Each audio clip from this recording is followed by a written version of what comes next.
Saya berada di lahan parkir Masjid Diponegoro Kampus Unigunan untuk melaksanakan sholat Idul Fitri tahun 2023.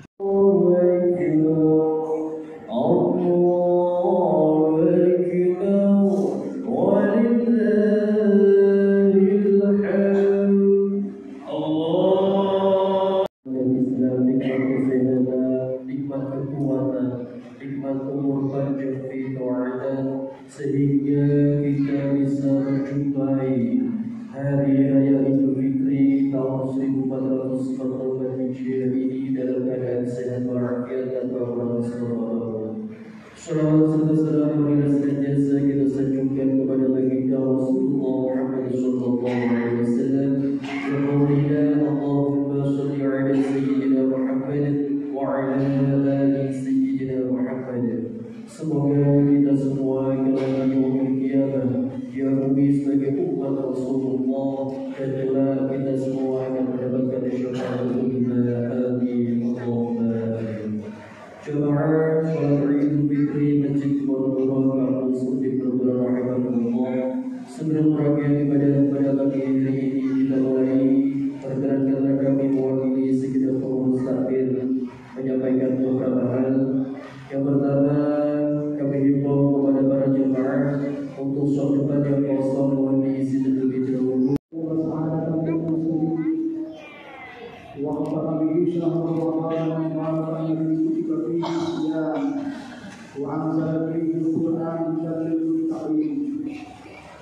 Asyhadu an la ilaha illallah wahdahu la syarika lahu wa asyhadu anna Muhammadan abduhu wa rasuluhu.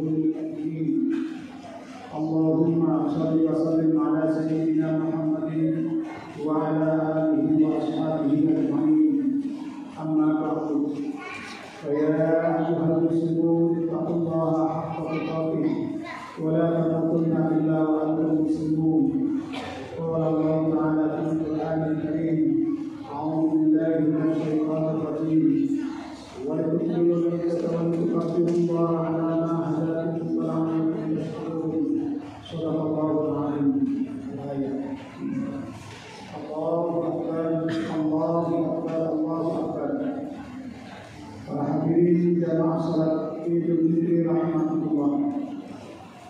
Di pagi hari ini kita umat Islam wajib bersyukur dan bergembira sambil mengumandangkan kalimat takbir, tahlil dan tahmid, karena hari ini adalah hari kemenangan umat Islam. Setelah sebulan penuh kita berpuasa, kita memandangkan kalimat takbir sebagai pengakuan bulan atas segala kebesaran dan kekuasaan Allah.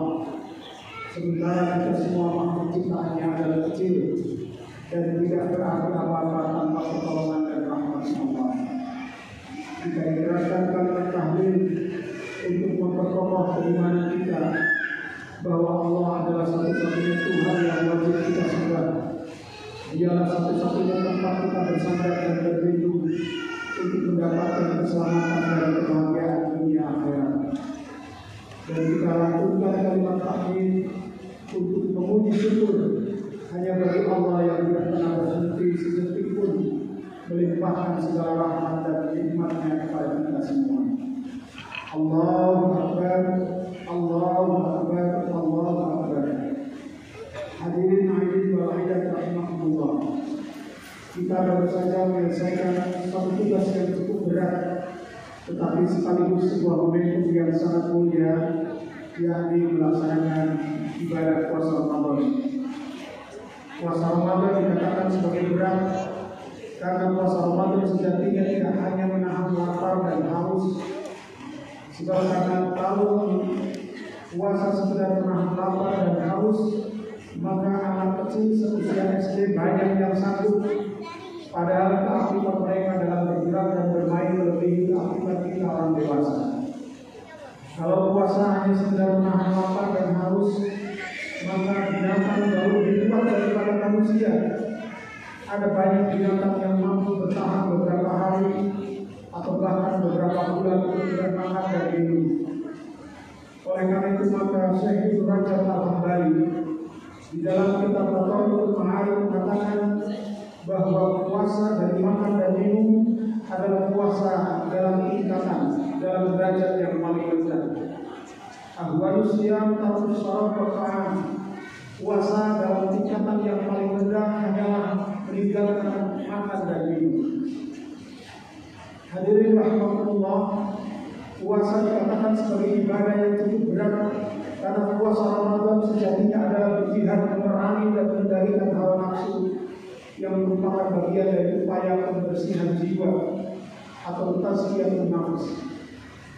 Hadirin rahimakumullah, jika Ramadan kemarin kita benar-benar berpuasa, puasa yang tidak sekedar menahan lapar dan haus, tetapi benar-benar mampu mengendalikan hawa nafsu kita, maka insya Allah pada hari ini kita akan memperoleh Idul Fitri, kembali fitrah, kembali suci, karena dosa-dosa kita telah dihapus dan hati pun telah dibersihkan dengan puasa.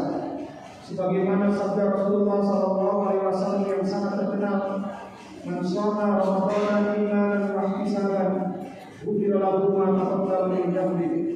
Barang siapa yang berpuasa Ramadan karena iman dan semata-mata berharap pahala dan ridha Allah, akan diampuni dosa-dosanya di masa yang lalu. Hadirin rahimakumullah, yang menjadi pertanyaan kita adalah apakah kita benar-benar telah melakukan puasa dengan baik sehingga mampu berfungsi efektif sebagai sarana tazkiyatun nafs, membersihkan jiwa kita, mensucikan hati kita, yang karenanya kita memperoleh Idul Fitri. Lalu apa ciri-cirinya orang yang mendapatkan Idul Fitri atau kembali suci itu? Ada makalah yang mengatakan, "Laisal 'aid liman labisa al-jadid, walakinnal 'aid liman kana ta'atuhu yasir." Idul Fitri, orang yang mendapatkan kemenangan bukanlah bagi orang yang berpakaian baru, tetapi Idul Fitri hanyalah bagi orang-orang yang ketaatannya bertambah. Hadirin rahimakumullah, berdasarkan pengalaman dan fakta-fakta di lapangan, pada tahun sebelumnya umat Islam biasanya hanya baik pada saat bulan Ramadan, namun kembali pada perilaku aslinya setelah bulan Ramadan. Di bulan Ramadan umat Islam berlomba-lomba untuk melakukan kebaikan. Masjid-masjid ramai dengan kegiatan ibadah, tadarus, pengajian, sholat malam, dan bahkan di akhir bulan Ramadan banyak di antara kita yang melakukan i'tikaf untuk mencari Lailatul Qadar. Tapi setelah Lebaran biasanya menjadi pasti kembali sepi, seolah-olah momentum untuk melakukan kebaikan sudah selesai. Bahkan sholat Id yang khutbahnya merupakan rukun itu saja banyak yang ditinggalkan oleh para jamaah. Lalu untuk apa mereka datang ke masjid kalau hanya sekedar sholat tapi kemudian meninggalkan khutbahnya? Di bulan Ramadan umat Islam berjihad untuk tidak melakukan dosa dan kemaksiatan, untuk kata kita dijaga sebaik mungkin, untuk tidak mengucapkan kata-kata yang jorok, tidak menghina perasaan orang lain, tidak menyakiti perasaan orang lain, bahkan tempat-tempat kemaksiatan pun ditutup selama Ramadan. Namun setelah Ramadan berlalu, tutur kata dan perilaku kita biasanya menjadi kurang terjaga. Kemaksiatan itu kembali marak, seolah-olah momentum untuk menjaga keburukan itu sudah selesai. Umat Islam hanya nampak baik selama bulan Ramadan dan kembali perilakunya kepada sifat aslinya setelah Ramadan usai. Perilaku yang seperti ini disebut oleh seorang ulama salaf Bishr Harith Al-Hafi sebagai perilaku buruknya umat Islam. Bi'sal qawmu la ya'rifuna Allaha illa fi Ramadan. Seburuk-buruknya kaum adalah mereka yang tidak mengenal Allah kecuali hanya di bulan Ramadan. Baiknya hanya di bulan Ramadan, taatnya hanya di bulan Ramadan. Hadirin aidin wal aidat rahimakumullah. Ternyata kita umat Islam telah kalah dengan perilaku binatang yang sering kita anggap menjijikkan, binatang yang sering kita anggap jahat dan menjadi musuh kita bersama, yakni ulat. Berapa banyak petani yang gagal panen gara-gara tanamannya dimangsa ulat. Berapa banyak pohon-pohon rindang habis daunnya dimangsa ulat. Namun ulat yang awalnya jahat suatu ketika insaf berpuasa menjadi kepompong dan setelah berpuasa bermetamorfosis berproses menjadi kupu-kupu yang sangat indah yang disukai banyak orang, dan hidupnya pun bermanfaat, mengawinkan benang sari ke kepala putih bunga yang kemudian menghasilkan buah-buahan. Hadirin rahmatullah, ternyata kebanyakan kita puasanya hanya seperti puasanya ular, berpuasa sebentar untuk ganti kulit, dan setelah ganti kulit beralih perilakunya, bentuknya pun sama, tetap seperti ular, tidak berbeda. Sebelumnya ular berganti kulit berkali-kali, namun wujud dan kelakuannya tetaplah ular. Oleh karena itu hadirin rahmatullah, jika kita ingin puasa kita benar-benar dapat mengembalikan kita kepada fitrah, maka kita harus menjaga dan mempertahankan nilai-nilai puasa Ramadan dalam kehidupan kita sehari-hari, agar kesalehan kita tidak bersifat sementara ketika bulan Ramadan saja, tetapi juga dapat dilestarikan pada bulan-bulan selanjutnya setelah Ramadan. Allahu Akbar, Allahu Akbar, Allahu Akbar. Hadirin aidin wal aidat rahmatullah. Hujjatul Islam Syekh Imam Al-Ghazali di dalam kitab Ihya Ulumuddin menyebutkan ada beberapa hal yang harus tetap dijaga agar nilai-nilai puasa kita bisa kita pertahankan dan berdampak positif bagi perbaikan jiwa kita, bagi tazkiyatun nafs. Yang pertama, hendaknya kita menundukkan dan menahan pandangan mata kita agar tidak disalahgunakan untuk hal-hal yang dapat melalaikan diri kepada Allah Subhanahu wa taala, dengan cara menghindarkan diri dari kebiasaan melihat gambar-gambar yang tidak pantas, gambar-gambar porno, memandang lawan jenis secara berlebihan, dan lain-lain. Rasulullah SAW bersabda, "Al-nadaru sahmun masmumun min sihari iblis." Pandangan mata adalah merupakan salah satu anak panah iblis yang paling beracun. Hampir semua kejahatan, kemaksiatan diawali dari pandangan. Yang kedua, hendaknya kita menjaga lidah untuk tidak berdusta, ngerasani orang lain atau bergibah, tidak menyakiti orang lain. Untuk selanjutnya lidah kita pergunakan untuk banyak berzikir kepada Allah. Berapa banyak hubungan silaturahim dengan kerabat, teman tetangga, dengan teman terputus gara-gara lidah yang tidak terjaga dan sikap perilaku yang melampaui batas. Jika ini terjadi, maka lukanya hati sering-sering ibarat kaca yang retak yang sulit untuk dikembalikan pada keadaannya semula. Rasulullah SAW ditanya oleh seseorang sahabat, "Ya Rasulullah, ayyul islami afdal?"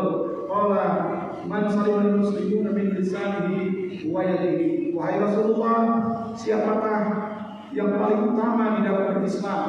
Rasulullah menjawab, yang paling utama adalah seorang muslim yang mana muslim lainnya selamat dari bahaya lidah dan tangannya.